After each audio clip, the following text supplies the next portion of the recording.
It's the Smart Driving Cars podcast. We are glad you are joining us once again. Technical support for this edition is provided by CARTS, the Corporation for Automated Road Transportation Safety, a 501c3 nonprofit dedicated to safe and high-quality mobility for all. I'm Fred Fishkin, along with the Faculty Chair of Autonomous Vehicle Engineering at Princeton University, Alain Kornhauser. Hi, Alain. Hey, good morning, Fred. Good morning. And with us from Sweden once again is consultant and publisher of The Dispatcher, Michael Sena. Hi, Michael. Good afternoon. Good morning. Wonderful to be back with you again, Alain, Fred. Very nice.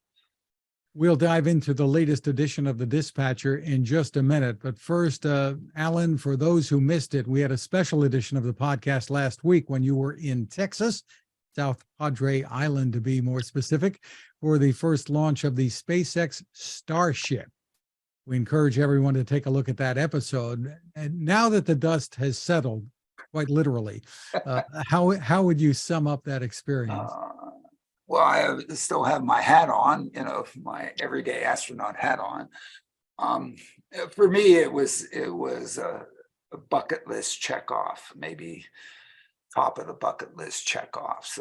It was just phenomenal. And of course, I wanted to go just for at least the countdown.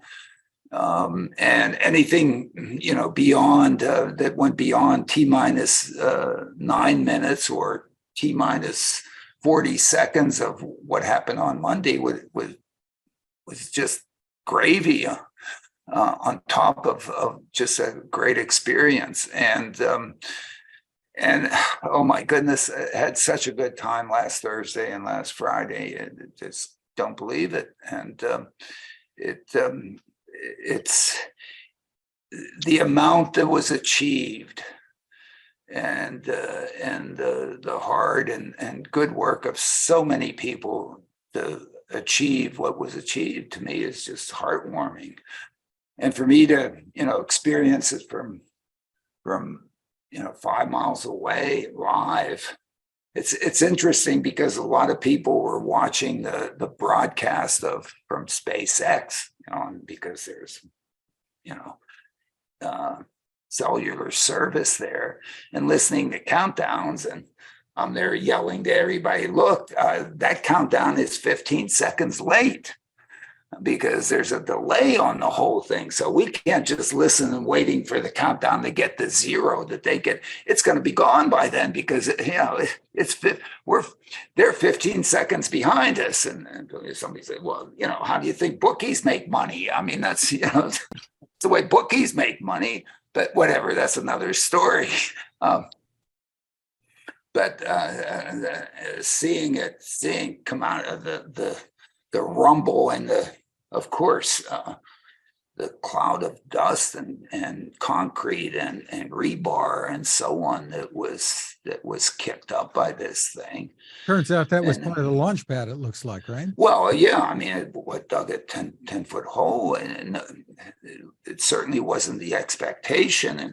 And the amount of learning that was done through that test. It was a test. People said, well, geez, he just blew up a rocket for around, blown up a couple $100 million. No, I mean, that's tuition. That's Ivy League tuition. Learned a lot with that Ivy League tuition. Oh my goodness. The amount that they learned that, in fact, yes, even this super strength concrete can't, when you take these things up to 90, 100% thrust, and somehow, those that did all the, thermodynamics and equations and all that fluid flow and whatever that's going to happen to it, whatever. And, and chunks of concrete work. You can see it on the images, here's a rocket going up and here's a chunk of concrete. And so who knows what, the fact that it survived that kind of environment and did all that it did, they learned an enormous amount. So they'll fix it, which is the same thing in the business that we're in. There's a lot of things that we don't know, and you don't know what you don't know. But as soon as you find it out, you make sure you take the data, take the information, and then you fix it. You don't hide it. You don't say it didn't happen. You're not embarrassed. Oh my goodness, whatever. Or you're not, oh, you made a mistake.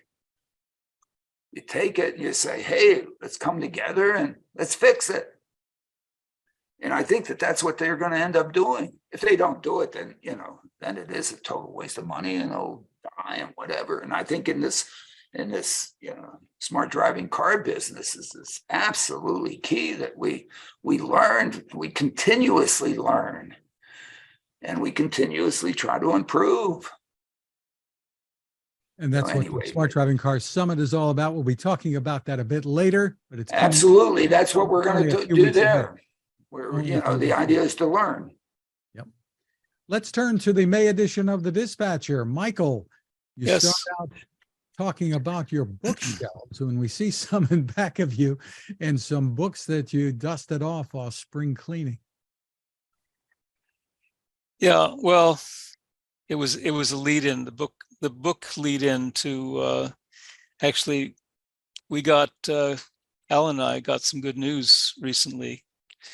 The book that I've mentioned this to the readers on a number of occasions, but one of them last summer, I said I was taking a break from the newsletters because I needed to work on a book that Alain and I had decided that we would do essentially on the summit and on the smart driving cars concept.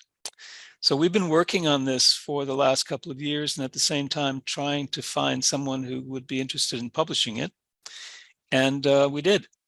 So this week we signed the contracts, and now it's a matter of delivering all the material that we've been working on. And I had already decided that one of the most important chapters in the book, and the title of the book is Mobility for the Non-Mobile, Putting Driverless Vehicles to Use for Those Who Really Need a Ride. I decided that the most important chapter in this book is essentially on, what is the business? What's the business proposition of affordable mobility? And that's the lead article in this issue of the Dispatcher.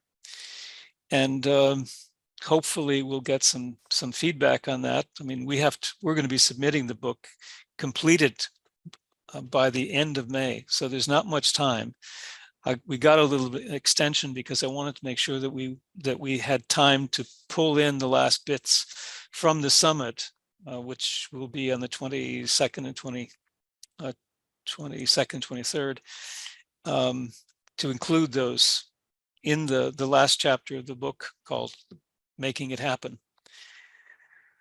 But yeah, so the lead article is the business proposition of affordable mobility, essentially saying, I don't want to say that everybody's been wasting their time, because of course they haven't for the last 20 years.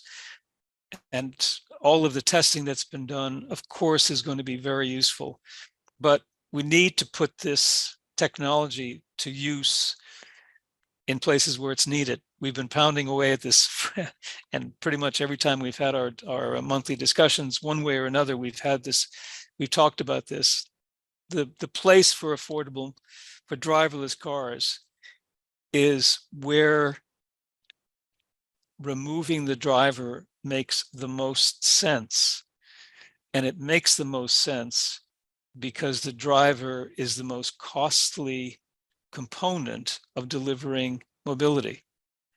I don't need to eliminate me from driving my car.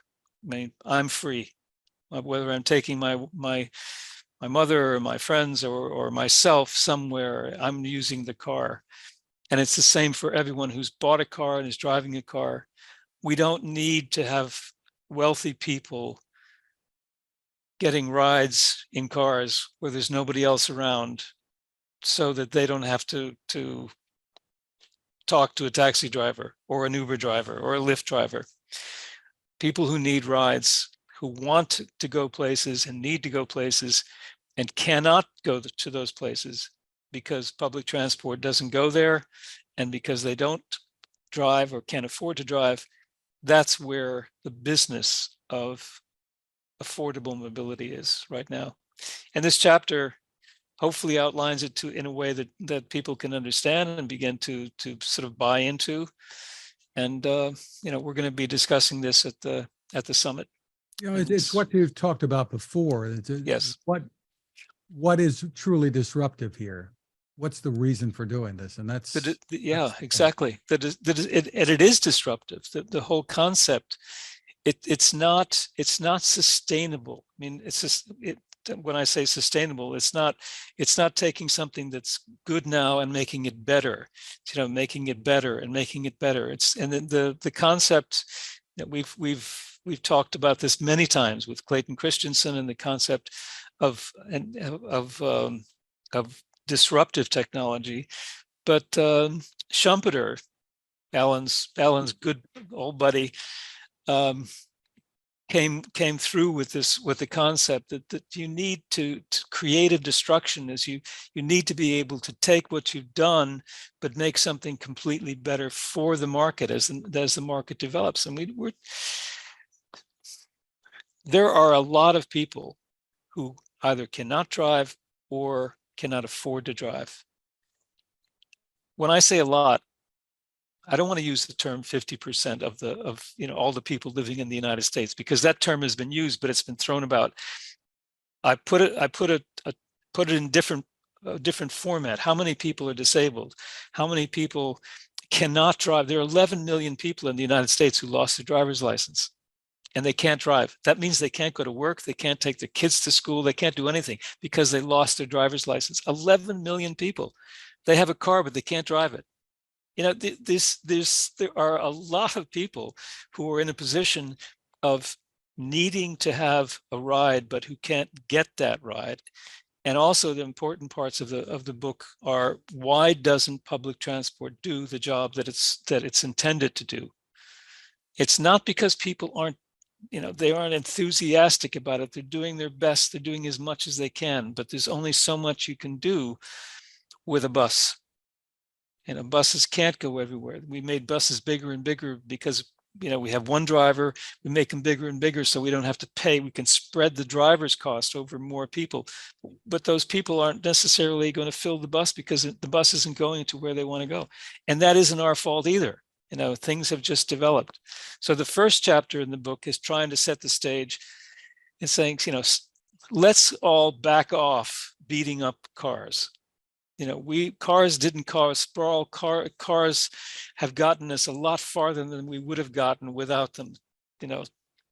Let's accept that, and let's go forward. Where are we now? Where should we be in a short period of time? And I'm looking forward to this summit, because I think we can pull all of these pieces together, and then we can begin moving forward with that. And that's the other reason for the book, so that we can use the pieces of the book to talk to politicians, to talk to investors, and to get people on board so that we can actually do the tests that we've been intending to do for the last few years, and prove that this concept can actually work. Website. Michael, Let me tell people right now where they can go for more info if they're intrigued about the summit. It's cartsmobility.com/summit. Go there. You can get the information that you need, because it's coming up real soon. Alan?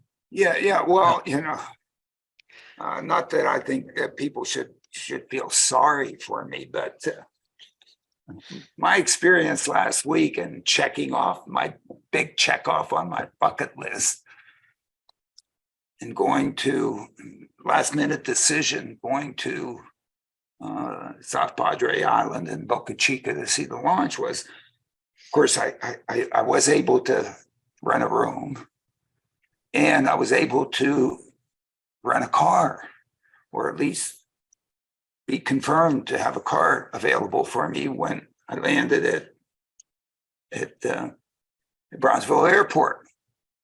But I had to pick the car up at Brownsville because there were none at the airport. And so, but I decided to call Enterprise and say, you do have my car. And they said, what? No, we don't have any cars. I said, wait, I have a reservation. Click. Too bad, no car. But now the disruptive technology of Lyft comes to save me, because then I go to my Lyft app and my goodness, there's a Lyft driver and picks us up and takes us to South Padre Island. Phew, great disruptive. I mean, when you look at Lyft from airports or Uber, I mean, it is really great. And then it comes to Friday, and now have to go back to the airport. And, you know, we walked up the beach to the whatever. We didn't eat it, whatever. We walked. We went to restaurants with walking because didn't go very far. We would have wanted to go to a really good Tex-Mex restaurant across whatever, but didn't have a car, so we slummed it. No, sorry, whatever. Comes to Friday morning, Thursday night, I reserve on Lyft, the Lyft to come pick us up 10:10 to 10:20 to make our 12:30 flight out of Brownsville. Oh, we've reserved a driver for you to come. Oh, great, wonderful, disruptive technology. It's not 10 o'clock. Your driver is coming. It's not 10:10. Your driver is coming. I mean, no driver. Ooh, go to the Lyft app. Oh, we're looking for a driver for you. We're looking for a driver for you. We're looking for a driver for you.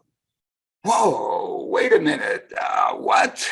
There's no driver for me? For me?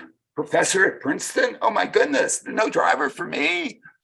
Oh, go to the hotel desk.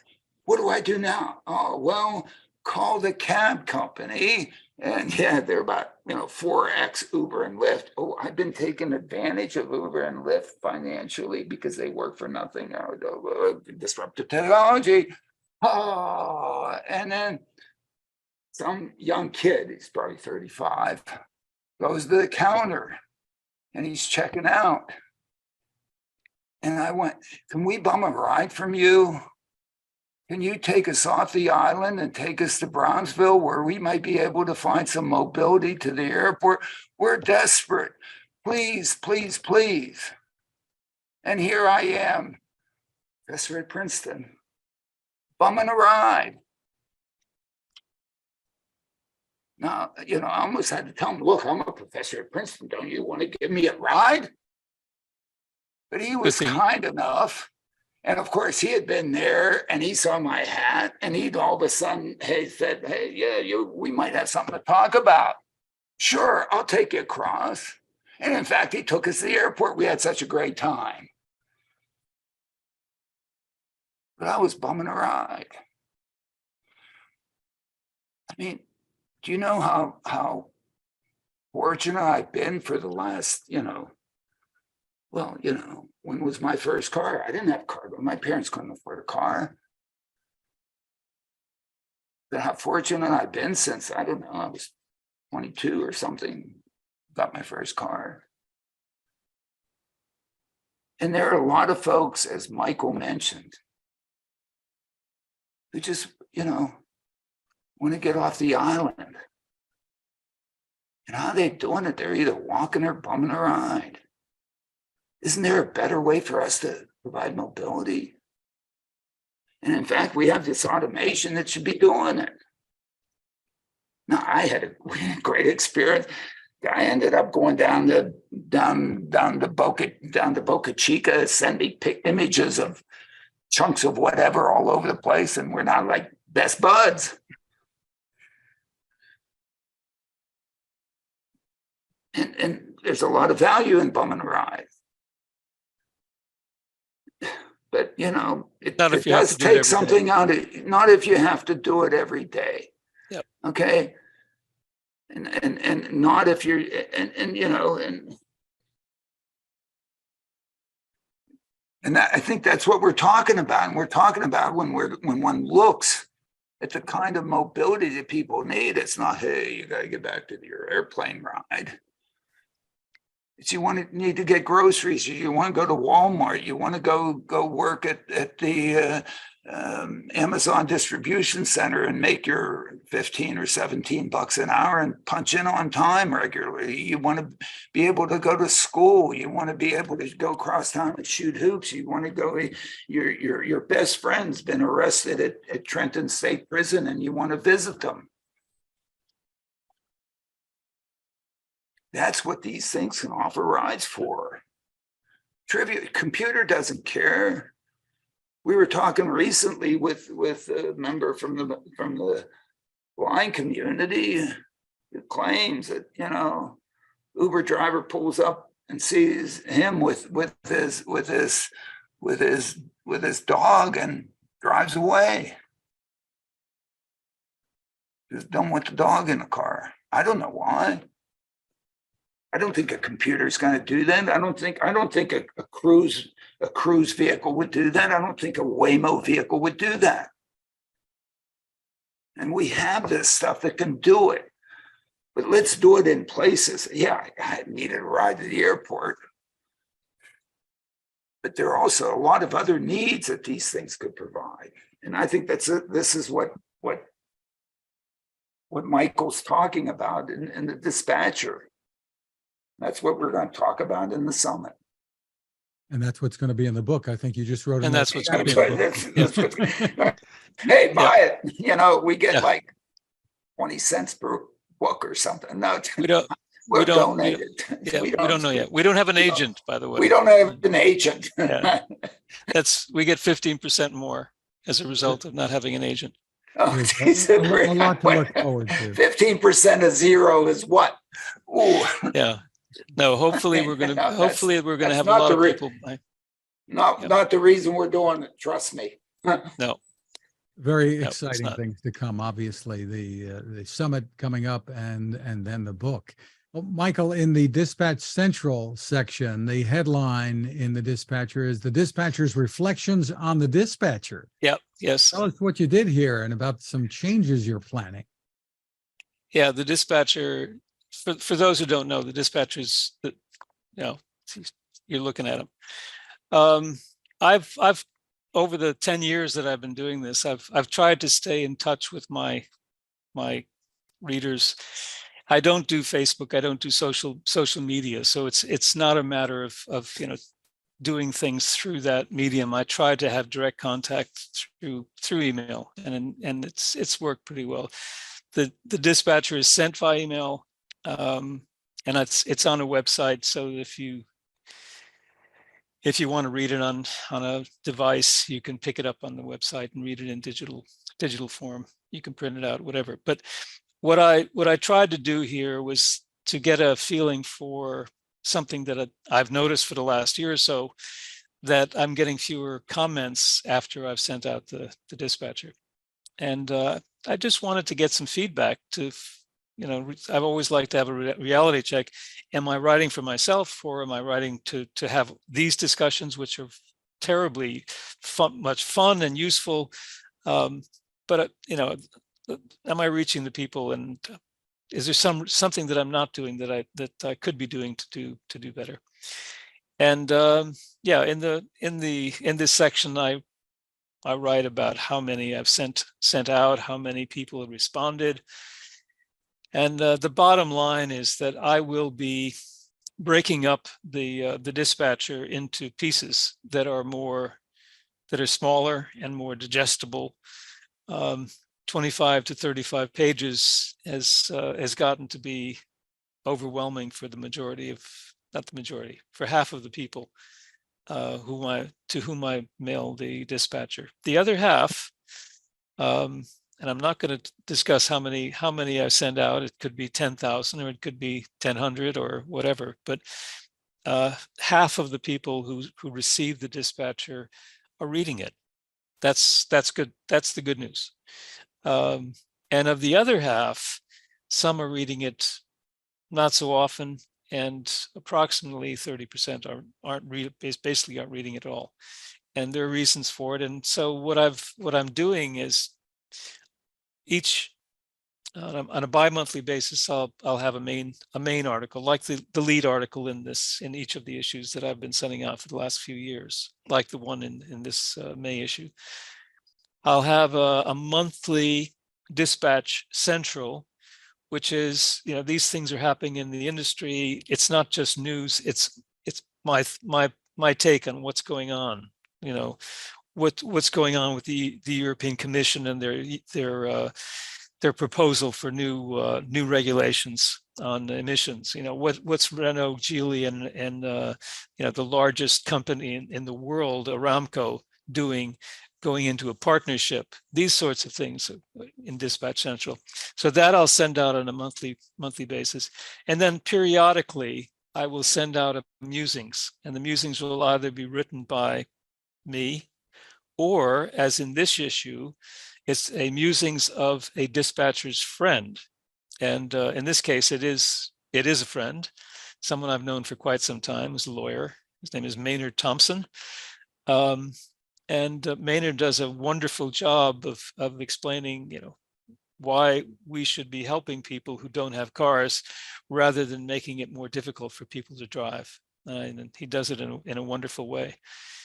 So yeah, that's what I've done. So starting in September, I'm going to take a break over the summer. Starting in September, I'll send out the first issue or the first Dispatch Central, and then people can expect more packages, but the packages will be smaller.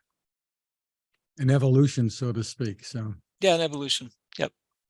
Then there's the EU Commission's Euro 7 proposal for updated vehicle-related pollution guidelines. Yeah. And that leads you into what the EPA is doing here in the US. Yeah. It's both of these organizations have done a wonderful job of creating criminals out of people who were, who were really good citizens, who were trying to do a job of running a company, but suddenly they found themselves in a position where they were trying to do something that was impossible, and eventually it caught up to them. I mean, the emissions, they call them standards. They're not standards. They're regulations that somebody dreamed up and said, you have to do this by a certain time, and if you don't do it, we're going to fine you. We're going to fine you lots and lots of money. And that's how that's the whole thing with VW, Volkswagen, the emissions gate, or whatever it's called. And now, after everything that people have been doing of using our money and tax money to get people into electric cars, the commission has decided that it's now going to spend, and they did push through 2035 as the last ICE, diesel, and petrol vehicles, new vehicles, could be sold. They're now going to try to get all of the companies who are trying to stay in business, and that's going to be difficult because the Chinese are coming, and they're coming big time, and they don't have these kinds of regulations in China, to spend enormous amounts of money to do things with their ICE vehicles, to put stricter controls on emissions, on particles. So they're going to be spending money, instead of spending money on the electrification, which is what they should be spending the money, because they don't have a choice whether it's a good idea or a bad idea. And you've heard me many times saying, I think it's a bad idea. Whether it is or not, it's there. They have to electrify. With all the competition that they're getting from China, to be spending enormous amounts of money on improving their ICE vehicles in this relatively short period of time is totally asinine. And everybody is, particularly the guy, the head of Stellantis, have told them this. The commission doesn't like to be told anything like this. They're just gonna push it through. They don't have to worry about driving cars because they're all chauffeured. They get enormous salaries. And the United States is doing exactly the same thing, following in the same sort of we're going to stop you from having ICE vehicles, but you've got to bear down and and do everything you can to make the vehicles you've got now more efficient. It's so. I'd like people to read this, so at least they've got the other side of the story, and then they can decide whether, which side of the fence that they're going to be on. Anybody who's bought an electric car doesn't care. Anyone who's thinking about not buying an electric car should care, but that's what this is about. But meanwhile, you're taking a look here at Geely Automobile Holdings, an agreement with Saudi Aramco. This is wonderful. And there's a partnership between Toyota and Exxon.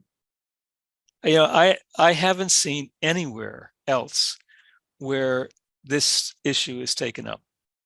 And I repeat in this article how Volvo, which is 80% owned by Geely, got snookered into turning over all of their intellectual property in 100 years worth of their ICE vehicles to Geely.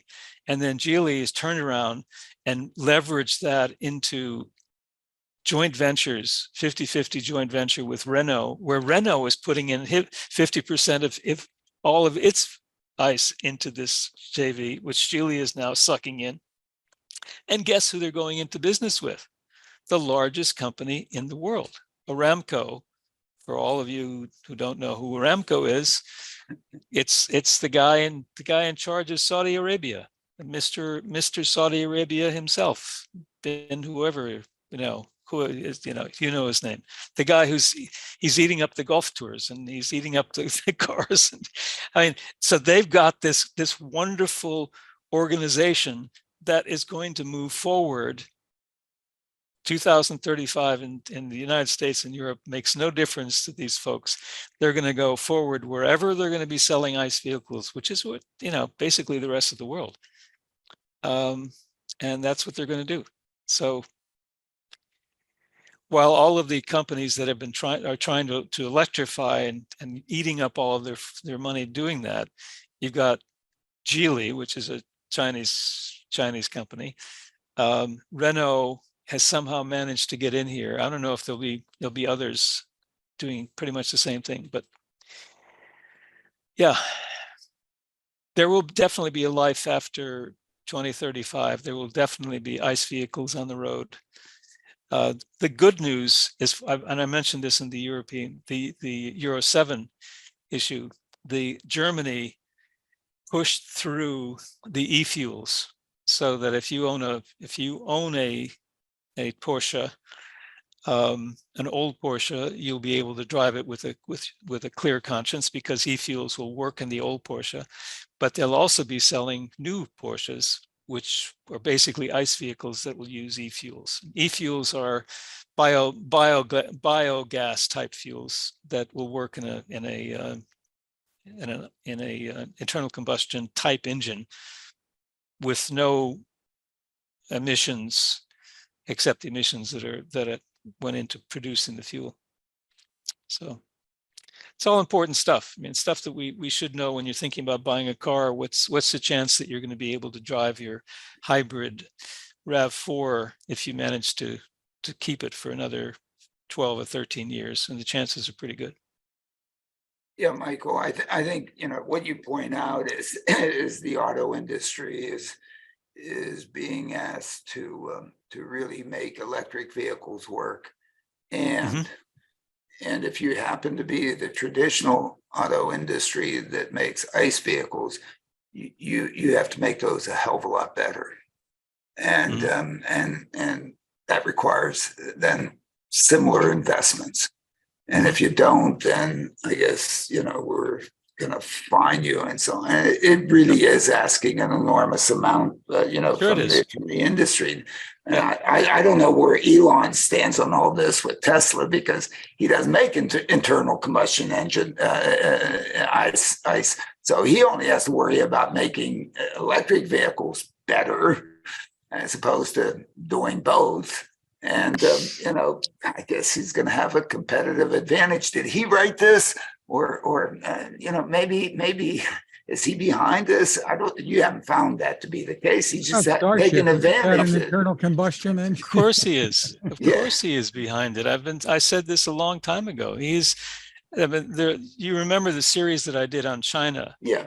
Yeah. Yeah. And I think I explained pretty well how all of this has occurred and how how we eventually managed to get everybody to say, no, hydrogen is stupid. You can't go in that direction. And ICE vehicles, Volkswagen shot the entire industry in the foot. But again, it was as a result of people having regulations that were just not achievable. Yeah. I mean, it's a very long story, but without understanding the history, it's very easy for someone to sit there and say, well, everybody should have electric cars, and to just get over it. Well, goodness gracious, buying an electric car isn't the easiest thing to do if you have money, but it's impossible to do if you don't. If you don't have a place where you're going to be able to charge it, you don't work in a place where there's charging, you don't live in a place where you can have a charger. And all of this business about putting chargers all over the place, no one has really thought this through, but that's not unusual. You mean if you live in Manhattan, where you have to do alternate side of the street parking and sit there and manage your car from one side of the street to the other side of the street, we're not going to have chargers on both sides of the street so that you can plug it in too. I mean, whatever. Some of my friends go back to college to get more courses. What I've done, and with the help of with the encouragement of my wife, I think people have figured this out. We live in 3 places. We have an apartment in the middle, a very small apartment in the middle of Stockholm. So all of them, I haven't said this, when I show pictures of those charging stations and bicycles sitting in front of doors and all that stuff, this is in front of the place that we have. And when I show, bicyclists going wrong way on one-way street because the politicians have allowed that to happen. And, my education, I'm getting a very, very good education by living in different places and seeing how all of this is playing out in those locations. We have chargers in front of our house. Those chargers are being used by taxis. The taxi drivers are coming there, and they're charging their taxis in front of our house. It's not folks who live in the apartments that nobody there can afford to have all of these Tesla vehicles or that's where this is happening. No, we are not having a very good conversation with the politicians, particularly because they're not interested in listening. They're on another planet. They're on Mars already with Elon. I just saw a post from our friend Henry Greenwich, Alan, on LinkedIn, talking about it being an electric day in Brooklyn, the launch of It's Electric curbside EV chargers that are starting up there. So great, and maybe they should learn from Michael. Guess what? All the cabbies and all the Uber and Lyft drivers with their electric vehicles are going to be there charging on those things. I guess whatever. And it's free. Is it free?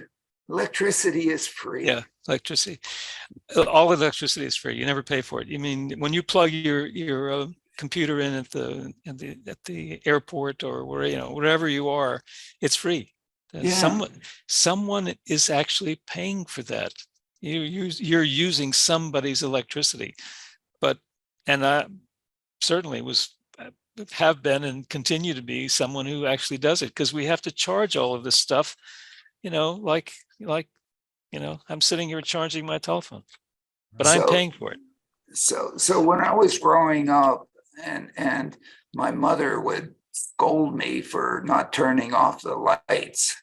I mean, she was wrong. I mean, all that electricity was free. And why was she scolding me? Did I deserve to be scolded? I was such a good boy.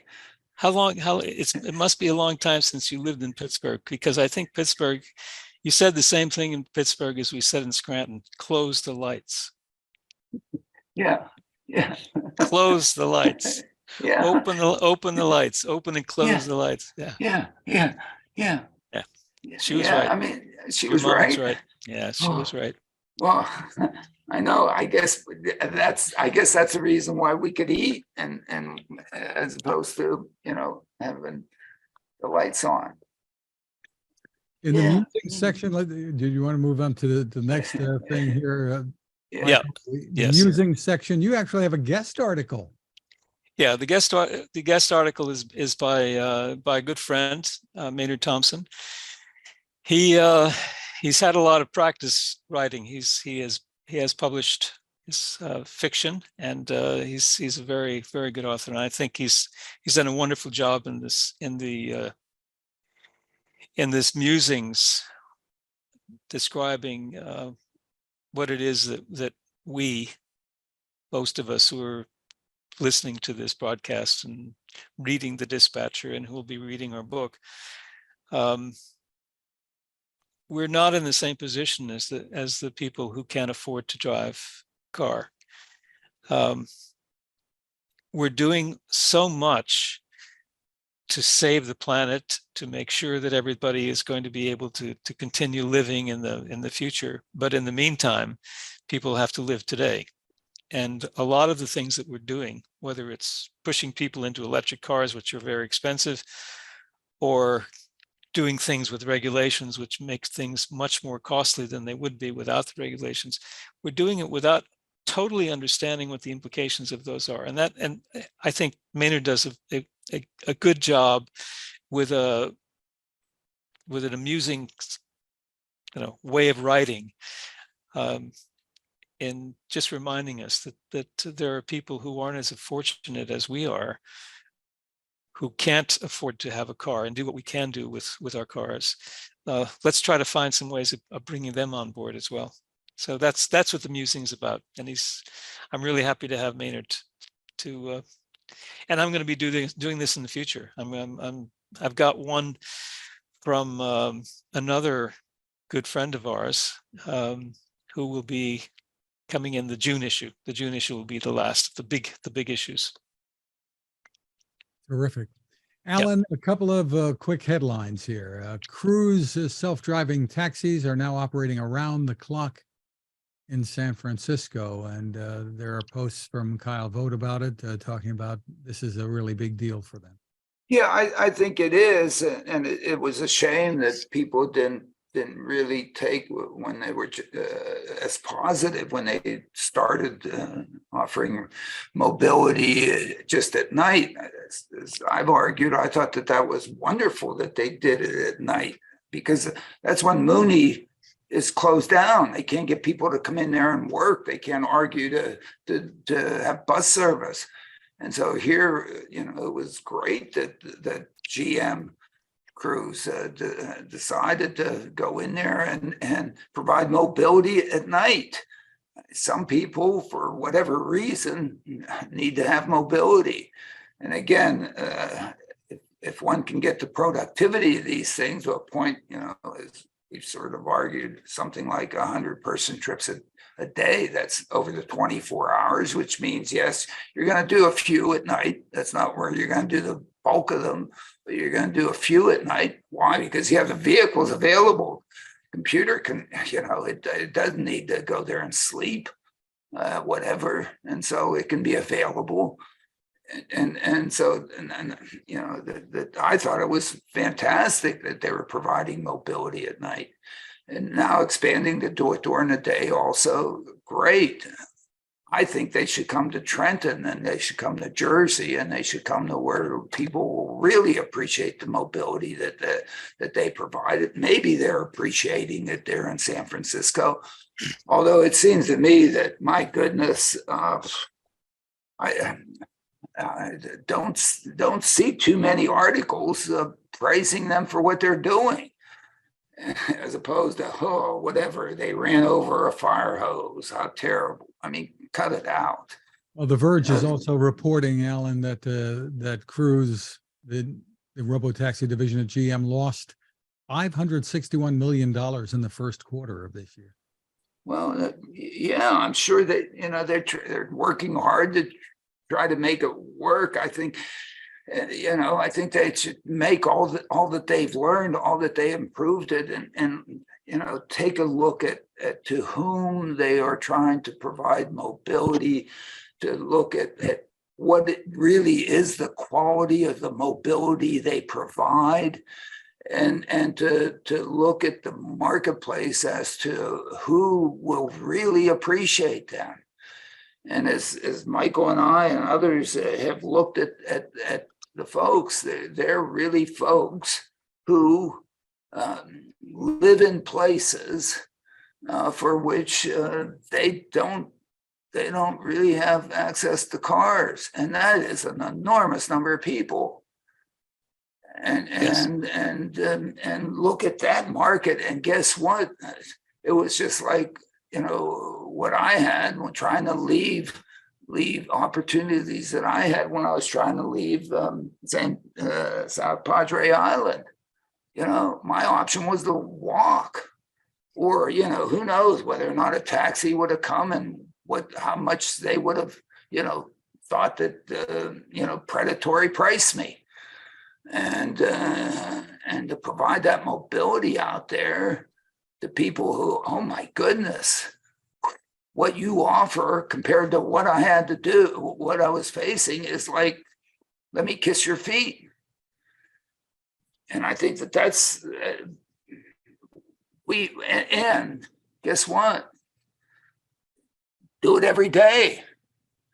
I'm going to be a repeat customer and whatever. Now, of course, as soon as I got back into my realm with 4 cars and the whatever, and walk I don't go far anyway, but forget you, GM Cruise. But if I was living in public housing in Trenton every day, multiple times a day, because otherwise I have to bum rides multiple times a day, or walk it, or not go. Look pretty darn good to me. And you can do it. And it can scale. And once you scale, you'll make money. And instead of losing the 500 million a quarter, you're going to make 500 million a quarter, I think. In Go ahead, Michael. Yeah, as part of one of the chapters is why isn't the public transport system doing the job that we'd expect it to do? And in that chapter, I take a look at the evolution of buses. We all know Greyhound. Greyhound was the first intercity bus.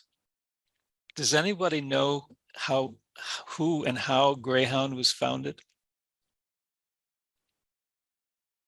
This is a really, really funny story. It was in the around 1914 or so. It was a Swedish immigrant, young guy, came over to work in the mines in Minnesota, in the iron mines, lost his job, took a job as a salesman for a car company that didn't exist long after this. Most cars back then were sold by either door to door, and eventually they were sold by on Montgomery Ward or Sears. But he had a job. Cleaners, like vacuum. They were sold like vacuum cleaners. There were no dealers back in the early days. And he had a car. He had a car that he used to sell. So he got this idea that he could earn some extra money by taking the miners from where they lived in their quarters someplace to the mine. It was only a couple of miles, but he started Greyhound by using his loaner, have 7-seat car to deliver rides to people. Talk about an early start. And this eventually grew into Greyhound, which was the largest of the intercity buses. At one point in the 1930s, mid 1930s, it surpassed the trains in the number of riders that it had. So it came up to 400 million riders per year, and then after that, not just Greyhound, but all of them together. But Greyhound was like 50% of this. Greyhound buses were made by General Motors. And it wasn't General Motors who just sort of went into this business. They acquired, like they did with all their business. They acquired the companies, and they began doing this. And they made Greyhound buses up until the 50s, when Greyhound decided that it was going to make its own buses by buying another manufacturing organization. So if you look at this and think, what are we trying to do with our affordable mobility? We're not trying to do Uber. We're not trying to do taxi cabs. We're not trying to do limos. This has to be some form of small shared ride, flexible type of van, not something like the thing that Zoox has done, bless them. But what they've got is sort of a luxurious way of having a four people max on the way to the airport, of having something that works as a shared ride that provides mobility where people can get on and get off where they need to get on and off, so that these things can go wherever they have to go, not on fixed routes. But they've been in the business. General Motors, and this is also what I'm trying to do here, is to say the most obvious producers of people for these vehicles are not companies building, who are going to go off and have somebody in China or Taiwan build these vehicles for them. It's the companies that are already in the business. It's Ford, it's Chrysler, it's General Motors, because they already have fleet sales. They've got a good organization to do this. They've got the infrastructure. They've got the ability to put these cars out there. And now General Motors has done one thing smart, and they continue to do one thing smart. Not like Ford, they have continued to back Cruise. Now, 561 million, I wouldn't say that's a loss. That's a 561 million expenditure to be in this business. And this should be General Motors. Investment. It's an investment. That money is coming from the only investor that I think the only investor that they've got, which is GM. And GM needs to start to take this on, is a thing that GM isn't doing. And I hope that someone in GM will read the article and will read the book, is this is your business. You screwed up big time with electric vehicles, which is what Christensen explains very well in his book written in 1997. This is your opportunity to get in on the ground floor of something that is a disruptive technology. It's not another taxi cab. It's something completely different. It is completely different. And with their origin vehicle, they sort of begin to approach it. But that origin vehicle should be focused as the Greyhound example, to do shared rides. And to look, I mean, if we look at the sort of the demand in Trenton, for example, there's a group that takes care of the people that are on really on the spectrum, that are mentally challenged, and tries to with autism, and tries to get them out of their homes into either workplaces or group places, so that they can have a life beyond their own homes, and the mobility challenges that they face. And it's largely a many-to-one sort of demand system with opportunities for ride sharing.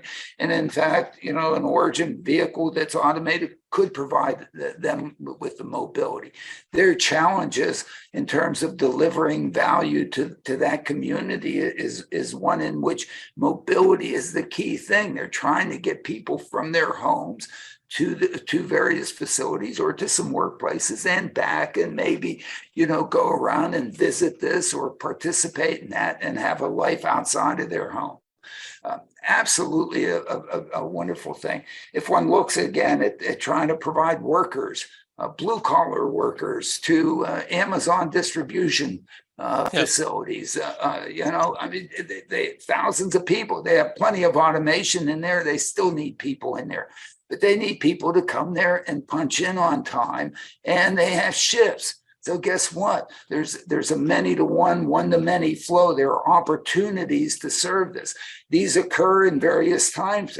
You put them together. You then put this on top of not taking kids to Trenton schools at near 8 o'clock in the morning and near 3:30 in the afternoon. There are peaks when the trains come in at Trenton train station. They come in chunks. There are hundreds of people that come off the train. They can then be grouped and so on. So in fact, there are these various opportunities that don't match up with one particular schedule that you have to run between so and so and so and so. The flexibility that's offered by what you're demonstrating in San Francisco, which you could do in San Francisco too, but I don't know why you haven't focused. San Francisco also has a pretty darn good system to move people around and so on, but whatever, you could do it there. But you could be doing it in Trenton, and Trenton is small enough that it's consumable at this point. Get the operational aspect of what you're doing with the mobility done in Trenton, and then expand and replicate. Cookie cutter it, and all of a sudden you have it's not 500 million in investment per quarter, it's 500 million in gross profit, I think. Greyhound in the old days. So it's a good reminder about the summit once again, coming up May 22nd. And it's the 6th annual Princeton Smart Driving Car Summit. And again, this will be a big part of the focus. Yeah, and what we will do is there'll be some presentations, but it'll be mostly discussions with the audience. And of course, we think that we'll have an audience, and it's to learn. There'll be some preaching, of course. Michael and I will bring the tablets and and the catechism and whatever. The site for more info is kartsmobility.com/summit. You can get all the information there. I think you can register there as well. One other quick headline to touch on, and you can both comment if you choose to. Motortrend reporting that BYD, the Chinese automaker, is saying self-driving technology is still a long way off if it ever goes mainstream at all. And the headline uses the phrase basically impossible. And these are comments that came at the Shanghai Auto Show. Yeah, but the mainstream is the thought that people who are buying cars that they drive today are going to buy cars that don't have a steering wheel and just sit in their driveway and maybe they Airbnb them. Look, that's not coming anytime soon. Okay, first of all, I don't know. I'm too irresponsible to sell me a self-driving, a driverless car that I get to do whatever the heck I want with. Are you joking? Okay, I'm too irresponsible. And so, we're not talking about using these things irresponsibly. We're talking about using them in a managed form to be demand responsive to people's mobility needs and to serve those things, that mobility needs, affordably and of course safely. But much of the safety that comes in that is because there's an organizational management, a responsible organizational management system overlaying it, that if there's fog, it's not going to drive in fog. It's not going to do it. It's going to stop. It's going to pull over. It's going to wait. Now, if you want to be irresponsible and go drive in fog and kill yourself and kill people, that's your problem. And that's, one of the things we're going to do at the summit is there's really 3 tracks associated with it. We're going to look at automation on private property. Why is automation on private property flourishing? is because there is control over the private property by the operator who is seeking to become more efficient and more productive in what he or she is trying to do. And looking at where automation can modify their process to allow them to be more productive. But they have control over the environment. Okay. On public property, one doesn't have much control over the environment, over kids chasing balls, over bicyclists going the wrong way on one way or doing the right way. Okay. However, you can have a responsible operating entity that's going to respect those things and not let it get out of hand. But that's an organization that is dedicated to providing safety, but has an opportunity to provide mobility and valuable mobility such that folks will appreciate it, pay for it, and everybody's a win-win. And the rider improves their quality of life, and the provider returns profits to their investors. That's apparently supposedly the capitalistic way to do things, and does it, but they control when it does. And they say, hey, if there's fog, oh no, you don't. They're not going to be like me. Oh, I'm going to drive into it. Look, this thing. Oh, I assumed that Mercedes sold me a system that works. Well, and then when I die, then I guess my Elizabeth goes and tries to sue Daimler for not providing me with enough. I don't know, but I'm too irresponsible. But that's how it can work. And then, of course, the middle piece is, hey, if you want to put some things in my car that make it more comfortable and easier in a truck, so that I don't do what I need to do to not kill myself in having to pay attention for 10 hours a day and not die. And I can now have a reasonable workplace to deliver goods so that so that Michael can consume them. To me, that's, there's also a business there. And Mobileye and so on is showing us that, yeah, they have book business.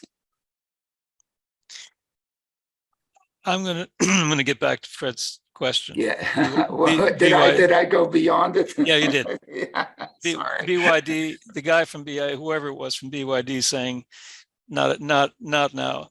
BYD is now the largest car company. I think has become the largest car company, and they have zero going for them in the driverless area, and that's pretty much the same with all of the Chinese cars. They have not. That's not their thing. Their thing was to get everything electric so that they can expand outside of China, take over the market, and then at the same time, keep building up their ICE vehicles so that they can take the other 40, 50, 60% or more, 60% of the market, and have 100% of all the cars. Eventually, you're on mute. Alan, you're on mute. Yeah, that's in the rest of the world that they're going to do. No, beyond 35. Believe me, in 2035, one way or another, there are going to be a lot of ICE vehicles that will continue to be sold because people are going to realize that not everybody is going to can buy or will buy electric cars, but that's a long way in the future. In any case, BYD is talking exactly about having people buy their cars and they don't have anything to sell. And they're not going to be in that market. Then they don't need to be in that market. They're not going to compete with the driverless cars. So I would expect them to say something like, there's not going to be any driverless cars at any time in the future. We've been saying that as well, but driverless cars driving everywhere for people who are just buying a driverless car and having to drive it everywhere. That's not what we're saying. That's not what we're trying to develop. We're trying to direct the people in the development into an arena where there is a market and the cars can be made to work within an operational design domain that's constricted enough so that it will be safe. That's the key. And that's the message that I'm going to continue to push. Yeah, and of course, it's the message that I'm pushing. I mean, we've been pushing this thing together, Fred too, and so on. That yeah, that's it. And the objective is mobility for the folks in the operational that want to live their lives, part of their lives in that operational design domain. And again, I use the elevator as the analogy. The elevator operates in the building. And you go up and down in that building. It doesn't operate over here in this building or in that whatever. It operates in this building. Okay, we're operating. I keep trying the elevator. I mean, I love the elevator. I know Now you that you do. brought it up, I know. Alan, we can wrap up the podcast since you brought it up. Yeah. Not Yeah. until then. Yes. Michael, we want to thank you for spending time with us again. There's so much to look forward to between the summit, where people can meet you in person, and the upcoming book as well. Thank you. Yeah. Wish we could have copies, but they won't be ready by then. They won't be ready. Soon enough. Well, thank you to CARTS, the Thank you. Corporation for Automated Road Transportation Safety, for providing technical support for this podcast. CARTS is a 501c3 nonprofit dedicated to safe and high-quality mobility for all. You can find us at smartdrivingcar.com, on Spotify, TuneIn, Amazon, Apple, Google, Spreaker, wherever you turn to for podcasts. My tech reports are at textination.com. I'm Fred Fishkin along with Alain Kornhauser. Thanks for listening or watching. Please continue to stay safe, and we'll see you at the summit. Thank you. Thank you, everybody. Thank you, Thanks, Fred. Michael. Thank you, It's Alain. been wonderful.